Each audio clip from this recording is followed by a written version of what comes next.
જય સનાતન, જય હિન્દ, જય ભારત. મિત્રો, આજે જે વાતનો વિડીયો બનાવી રહ્યા છીએ એ જોઈને તમને ખૂબ જ હસવું આવશે. અને વાત જાણે એમ છે કે જ્યારે ભગવાન નીલકંઠવર્ણી જ્યારે પોતાના ભક્તજનોના કલ્યાણને અર્થે ગૃહત્યાગ કરવાની ઈચ્છા વ્યક્ત કરી અને ગૃહત્યાગ કર્યો, ત્યારે અંધારી રાતમાં એક એવી ઘટના ઘટી કે જ્યારે સરયુ નદી પાસે ભગવાન નીલકંઠવર્ણી આવ્યા અને સરયુ નદીને કિનારે ઊભા રહ્યા, ત્યારે ત્યાં એક અસુર આવ્યો અને એ અસુર દૂરથી ઊભા રહીને ભગવાન નીલકંઠવર્ણીને જોઈ રહ્યો હતો અને વિચારતો હતો કે આજ તો નીલકંઠને પતાવી દઉં.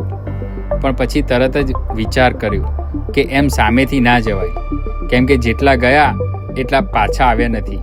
પછી એ અસુર ધીરે ધીરે પાછળથી આવીને નીલકંઠવર્ણીને એ બંને કાંઠાથી વહેતી સરયુ નદીમાં ધક્કો લગાવી દીધો અને ખૂબ જ ખુશ થવા લાગ્યો અને વિચારવા લાગ્યો કે હાશ, આજે જે મોટા મોટા કાંઈ ના કરી શક્યા એવું કામ મેં પૂરું પાડ્યું અને નીલકંઠને મારી નાખ્યો.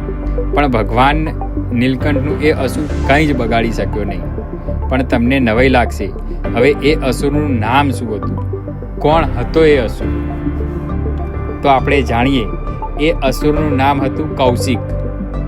હવે એમ ના કહેતા કે આ તમારા સ્વામિનારાયણ સંપ્રદાયના ચોપડામાં ચિતર્યું છે.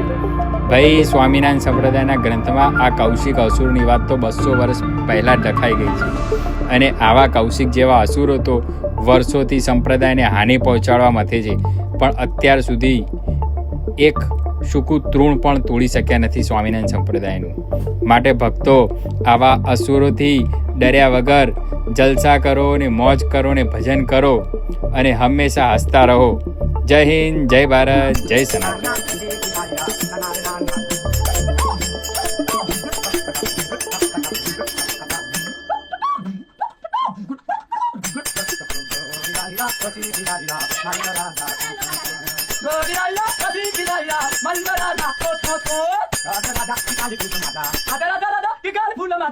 तुम्ही समाना तशी किसाया